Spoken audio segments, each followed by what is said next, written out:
E aí pessoal, voltamos aqui a falar de mecânica dos solos 1, né? Ainda sobre o tema índices físicos. Agora a gente vai falar um pouquinho dos estados do solo relacionado à consistência das argilas e à compacidade das areias. A gente sabe que o comportamento do solo fino, ele está diretamente ligado a problemas de compressibilidade e resistência ao cisalhamento.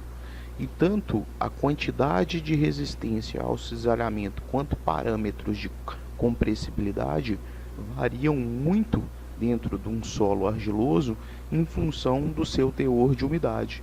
Então, assim, a consistência da argila ela varia em função do teor de umidade. Um solo argiloso, então, ele pode se apresentar na natureza no estado líquido, no estado plástico, no estado semissólido ou no estado sólido.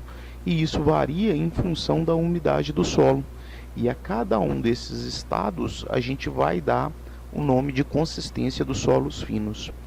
Essa parte desses estados de um solo fino, eu gosto de lembrar de uma passagem. Na minha casa, quando chove, né, como é uma região montanhosa, desce muita água dos morros com barro, né, com lama, e aquela lama para na porta da garagem da minha casa. Quando eu saio pela manhã, né, aquilo ainda está no estado líquido, tá lama pura. Na hora que eu passo com a roda do meu carro, eu esguicho lama para todo lado. Se tiver alguém passando, posso até sujar essa pessoa. Vou trabalhar, o sol racha o dia inteiro. Quando eu volto, quando eu passo por cima dessa lama, fica marcada a roda do meu carro nessa lama. Esse estado, ela atingiu um estado plástico. A temperatura continuou agindo, o material continuou perdendo umidade. Depois, quando eu passo por cima desse material, eu já não consigo marcar nem nada. Ele apresenta uma grande resistência.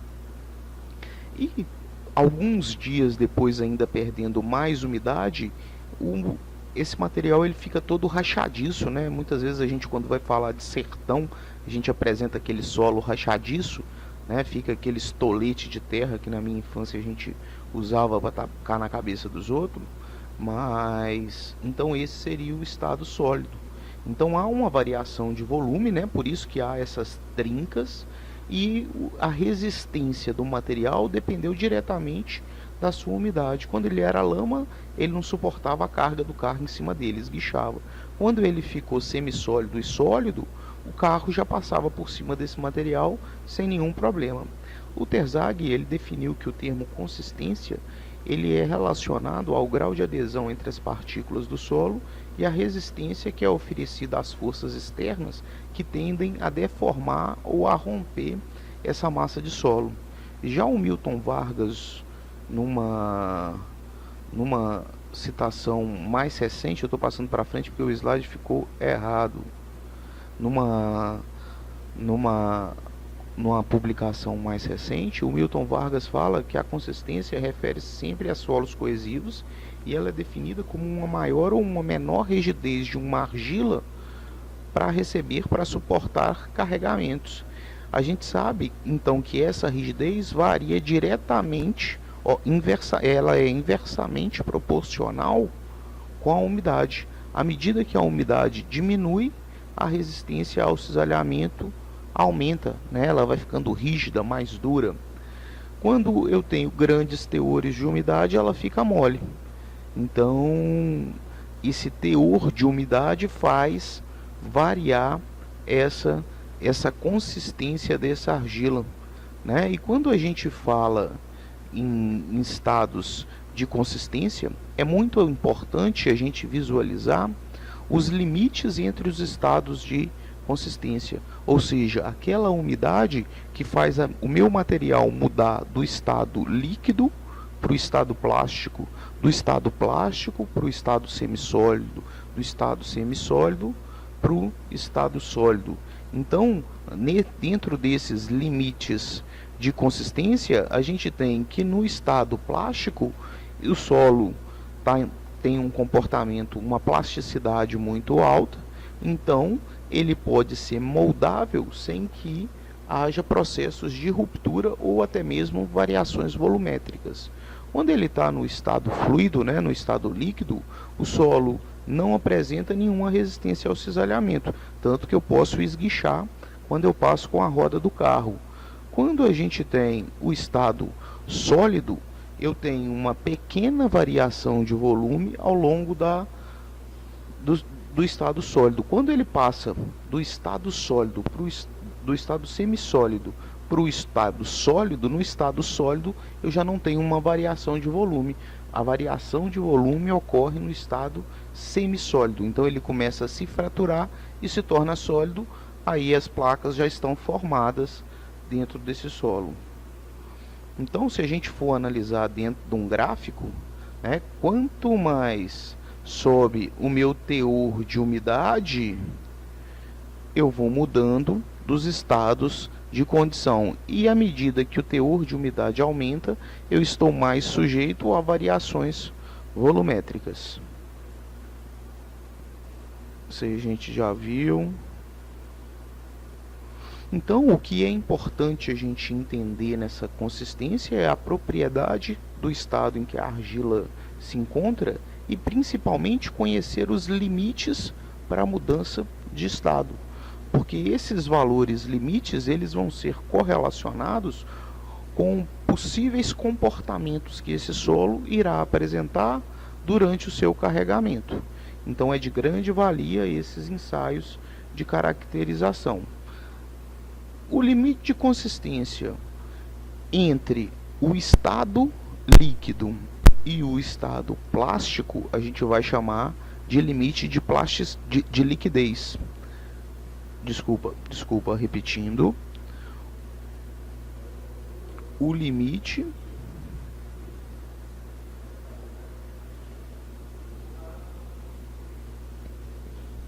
beleza? Quer? Aham. Não, eu moro na Mauanás, na verdade. Eu fui lá numa visita da usina.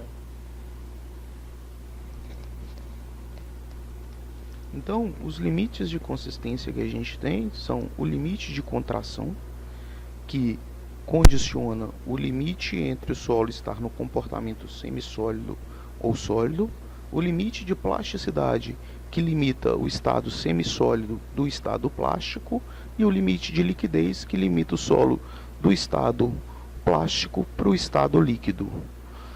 O importante é a gente entender que tanto a resistência quanto a compressibilidade do solo, ela varia nos mais diversos estados de consistência do solo.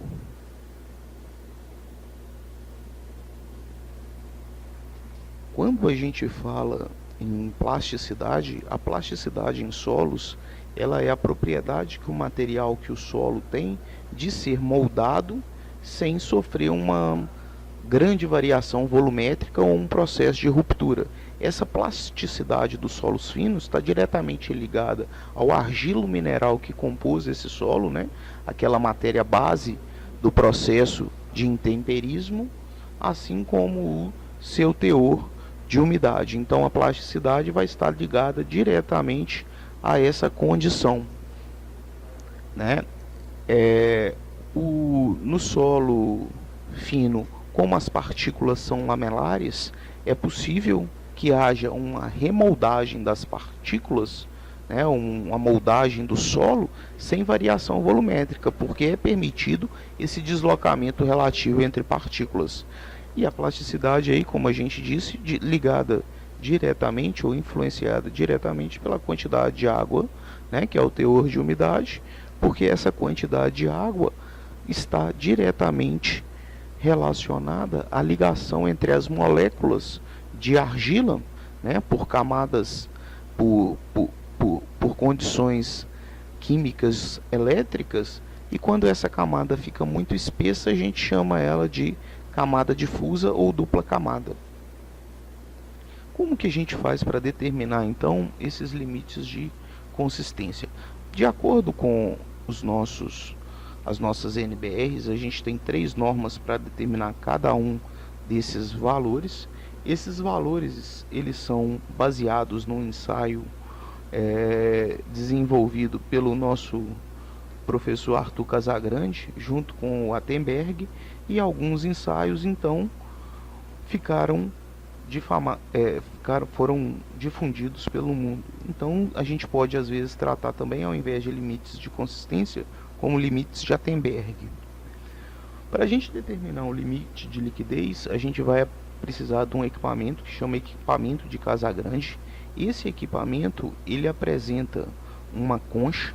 Essa concha ela vai ser 3/4 dela vai ser preenchida com uma amostra de solo passante na peneira 40, e depois que essa camada de solo tiver nessa concha, a gente vai fazer uma ranhura com o cincel, vai encaixar o equipamento novamente na nossa máquina e vamos fazer girar essa manivela numa rotação constante de 2 rotações por segundo.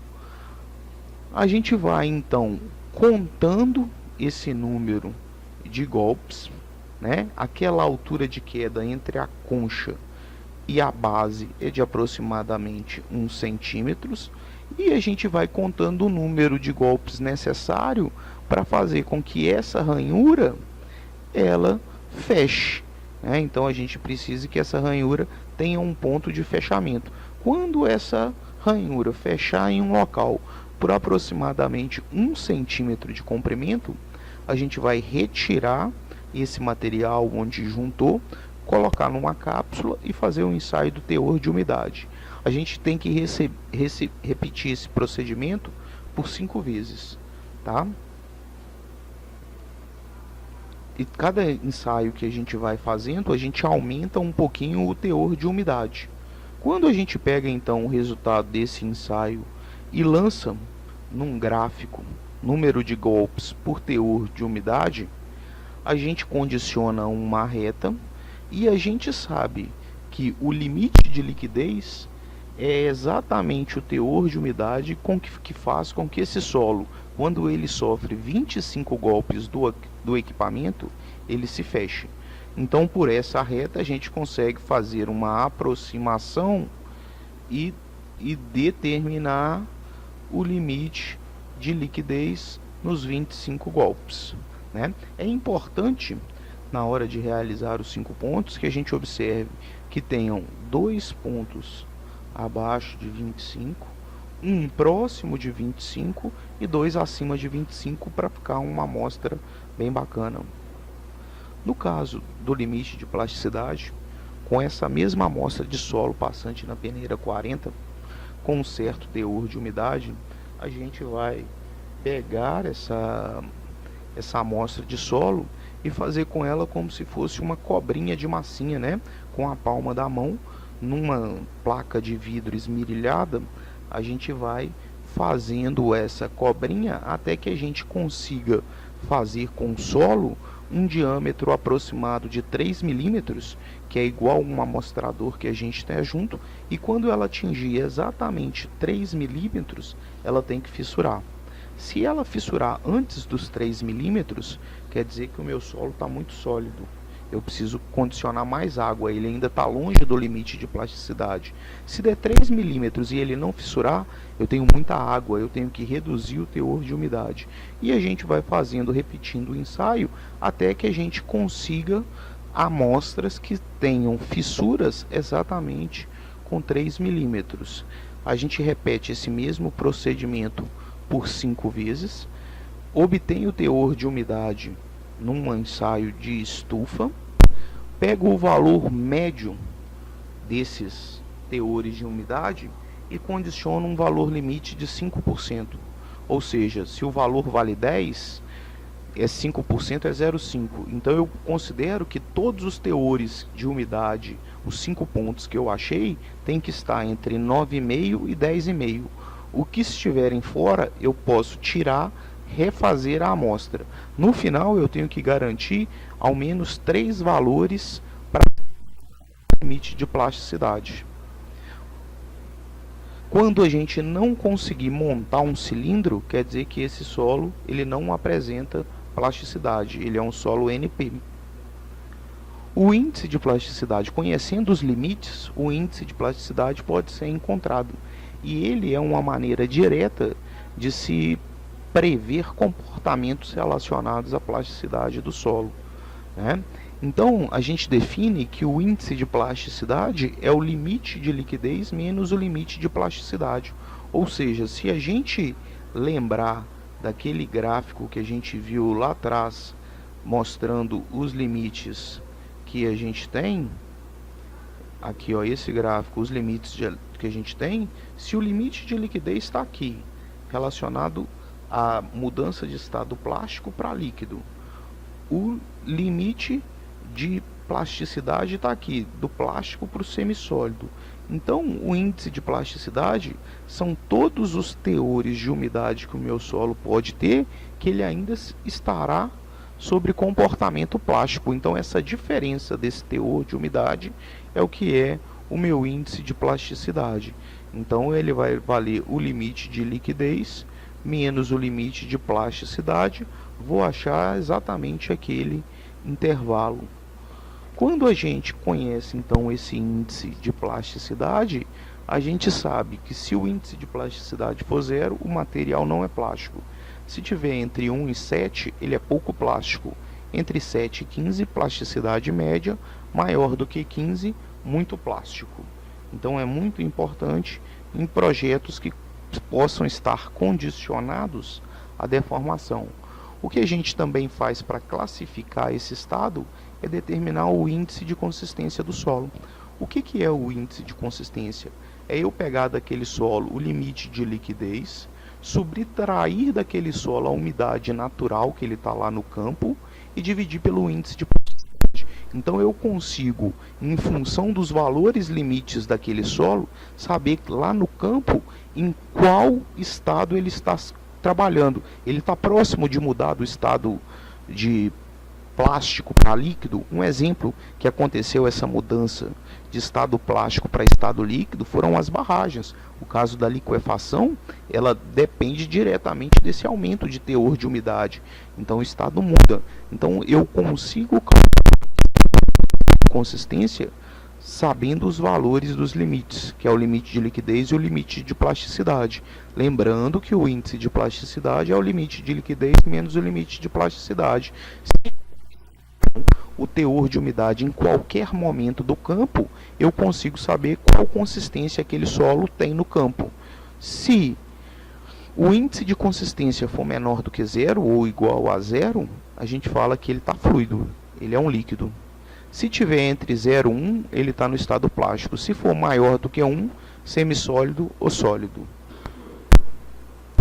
Outra condição muito importante é que a argila, mesmo às vezes a gente fazendo uma granulometria e vendo que a gente tem uma porcentagem de argila muito pequena, aquela pouca quantidade de argila pode, com essas propriedades de deformação, pode estar relacionada diretamente ao comportamento final do material.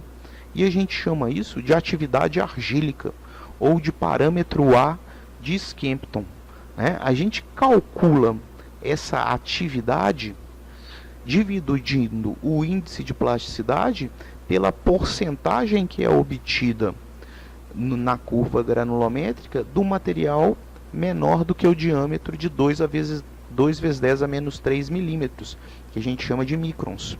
Então, se esse índice de atividade for menor do que 0,75, a argila não contribui no comportamento do solo. Se for de 0,75 a 1,25, é um comportamento normal. Se for maior do que 1,25, aí essa argila tem que ser estudada quanto ao seu comportamento. Essas mesmas análises que são feitas para a argila, a gente tem nas areias. Só que a areia, a gente trabalha com o termo compacidade. Por quê? Porque essa mudança de estado da areia depende não do teor de umidade, mas do índice de vazios. Olha esse desenho. Isso é um solo arenoso, então ele é um solo granular, contato grão a grão. Esse é o estado mais fofo que ele pode se encontrar no solo, no campo. Então, Para a gente condicionar uma compactação dessas partículas, eu vou ter que deslocar elas para a direita, né? E ela vai se tornar uma estrutura compacta. E o que variou para eu mudar o meu solo do estado fosfo para o compacto? O índice de vazios.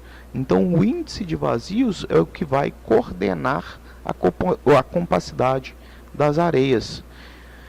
Mas não é somente o índice de vazios natural que vai me dizer isso. Eu tenho que comparar esse índice de vazios natural com o índice de vazios máximo e o índice de vazios mínimo. O índice de vazios máximo acontece quando a areia está completamente fofa. O índice de vazios mínimo quando ela está compacta.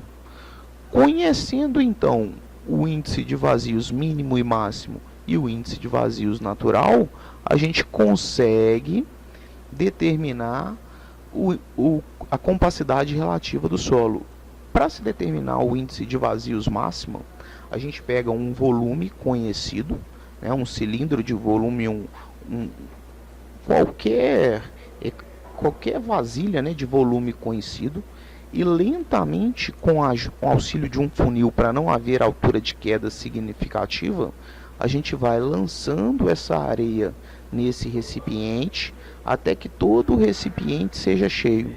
Depois que o recipiente estiver completamente cheio, a gente faz o peso, conhece o volume, acha então o índice de vazios máximo. A areia está no estado fofo.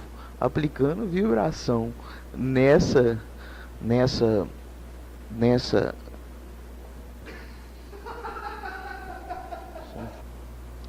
Então, obtido o índice de vazios máximos, a gente vai colocar esse recipiente em vibração, né, e completando e vibrando até que a areia fique no estado mais compacto possível e a gente encontre o índice de vazios mínimo. Conhecendo o índice de vazios máximo de um e de outro, a gente consegue determinar a compacidade relativa. A gente tem que a areia uniforme de grãos angulares, o índice de vazios mínimo varia próximo de 0,7 e o máximo de 1,10. Para uma areia bem graduada de ângulos regulares, de 0,45 a 0,75. Grãos arredondados, de 0,45 a 0,75. Areias bem graduadas de grãos arredondados, de 0,30 a 0,65. A compacidade relativa, então, vale o índice de vazios máximo menos o índice de vazios natural dividido pelo índice de vazios máximos menos o índice de vazios mínimo. Multiplica por 100 para dar o resultado em porcentagem. Se a compacidade relativa estiver entre 0 e 15%, muito fofo. Entre 15% e 35%, fofo. De 35% a 65%, mediamente compacto. De 65% a 85%, compacto. De 85 a 100, muito compacto. Só conhecendo o índice de vazios, a gente não pode falar sobre o estado da areia. Porque, por exemplo, eu posso ter uma areia A e uma areia B, com índice de vazios máximos e mínimos diferentes, e quando eu pego no campo, tanto a areia A quanto a areia B apresentam o mesmo índice de vazios. Só que na hora que eu comparo, eu vejo que para a areia A, esse índice de vazios está mais próximo do índice de vazios máximo, então essa areia vai estar numa condição mais fofa, e já para a areia B ela está mais próxima do índice de vazios mínimo, então ela está no estado mais compacto. Então é muito importante conhecer sobre o estado do solo. Até mais.